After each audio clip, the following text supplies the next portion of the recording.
मित्रों, आप सभी का स्वागत है अपने YouTube चैनल पर। आज हम देखेंगे, सर्दी खूब हो रही है तो महर्षि चरक ने इसके बारे में भी कुछ ज्ञान था या नहीं, क्या उन्होंने कुछ बताया है, इसकी खोज हम चरक संहिता में कर रहे थे। तो हमें मिला, उन्होंने बताया, आप सुनिए कि सर्दी में हमें कैसे रहना चाहिए। शीतकाल में शीतल वायु के लगने के कारण रुकी हुई बलशाली पुरुषों की जठर अग्नि प्रबल हो जाती है तथा वह मात्रा गुरु तथा द्रव्य गुरु आहार को पचाने में समर्थ होती है। यानी कि सर्दी में भूख बढ़ जाती है, इसलिए इसमें हमें क्या खाना चाहिए? भारी चीज़ें और उष्ण चीज़ें जैसे बादाम, अखरोट, काजू, ऐसी ऐसी चीज़ें, छुआरे। तो आगे क्या बताया? इसलिए हेमंत ऋतु में स्निग्ध तथा अम्ल एवं लवण रसयुक्त भोज्य पदार्थों का सेवन करना चाहिए।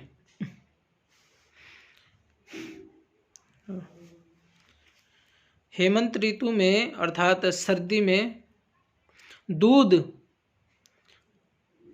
इक्षुविकार अर्थात गन्ने के रस से बने पदार्थ जैसे गुड़ आदि, तेल जैसे तिल का तेल, बादाम का तेल आदि, नए चावलों से बना भात तथा प्रतिदिन गर्म जल के उपयोग करने वाले पुरुष की आयु क्षीण नहीं होती। यानी कि इनको हानि नहीं होती जो ऐसा करते हैं। नहीं तो आप देखेंगे सर्दी में बहुत से लोग सर्दी लगने से मर जाते हैं। इसलिए महर्षि चरक ने तो पहले ही बता दिया कि ऐसे ऐसे सावधानी रखनी चाहिए।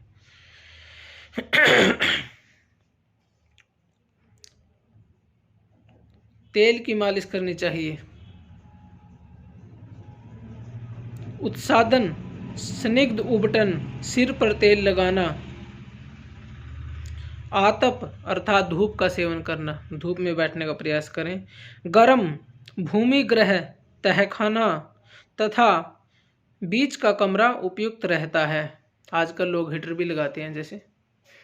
और शीतकाल में यान सवारी, सोने की जगह तथा बैठने की जगह अच्छी प्रकार ढकी हुई होना चाहिए तथा सैया आदि पर कंबल अथवा रजाई, व्याघ्र या हरिण आदि का चर्म, रेशमी कपड़ा, सन का कपड़ा तथा कुचक, चित्रित कंबल आदि गर्म कपड़े बिछे होने चाहिए। शीतकाल में भारी तथा गर्म कपड़ों को धारण करना चाहिए और अगर को घिसकर शरीर पर गाढ़ प्रलेप करना चाहिए। भाइयों, ये नियम इसलिए लिखे हैं क्योंकि सर्दी के कारण भी, ठंड लगने से सर्दी के मौसम में बहुत सारे लोगों की मृत्यु हो जाती है और रोग भी हो जाते हैं। किसी को जुखाम हो जाता है, किसी को ठंड लगने से सिर में दर्द हो जाता है, वात के सारे रोग हो जाते हैं, शरीर में दर्द हो जाता है, घुटनों में दर्द हो जाता है, कमर में दर्द हो जाता है, बुखार आ जाता है, बहुत सारे रोग आ जाते हैं और मृत्यु भी हो जाती है ठंड लगने से। तो ठंड से बचने के लिए इसीलिए ऋषि ने उपाय बताए चरक संहिता में।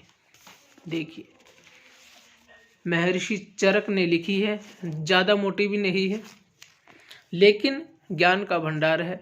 हमारे ऋषियों के पास सभी विषयों की जानकारी थी और उन्होंने सभी विषयों के बारे में पूरा खोल करके समझाया है। और ये जो चरक संहिता है, इसमें पूरे शरीर का ज्ञान विज्ञान भरा हुआ है। हमारी पूरे स्वास्थ्य से संबंधित सभी चीज़ों के बारे में इसमें जानकारी हमें उपलब्ध होती है। गर्व करो अपने ऋषियों पर। और अब तो विदेश के लोग भी मानने लगे आयुर्वेद का महत्व। ऑस्ट्रेलिया के अंदर भी महर्षि सुश्रुत की बहुत विशाल जो है प्रतिमा बना रखी है और नीचे लिखा है आयुर्वेद के जनक महर्षि सुश्रुत, धन्वंतरि आदि। तो विदेशी भी इनको मान रहे हैं, सम्मान दे रहे हैं। लेकिन अपने भारत वाले क्या है, यहाँ पर एक बात है अपने हिंदुओं के अंदर, हम अपने व्यक्ति को तब तक सम्मान नहीं देते जब तक विदेशी उसको सम्मान नहीं देते। जब विदेशी उसको सम्मान देते हैं फिर हम उसको सम्मान देते हैं। यानी कि ये हमारी एक प्रकार से मानसिक गुलामी है।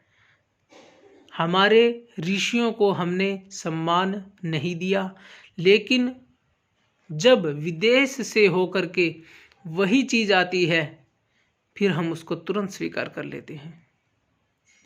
यही तो अंग्रेज़ों की मानसिक गुलामी, अभी भी काले अंग्रेज जो हैं हम बने हुए हैं।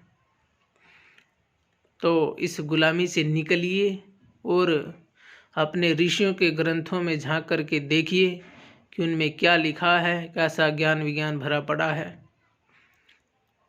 तो आपको उपलब्ध कहाँ से होंगे? आप हमारे से संपर्क कीजिए, हम आपको निःशुल्क उपलब्ध करवाएंगे यदि आप पढ़ना चाहते हैं। और जो पैसे दे सकता है उसको पैसे में भी खरीद सकता है, और जो निःशुल्क लेना चाहे, मतलब जिसका अभ्यंतर नहीं है, वो निःशुल्क भी ले सकता है, उसको उपलब्ध करवाएंगे सभी ऋषि मुनियों के ग्रंथ। ओम सम।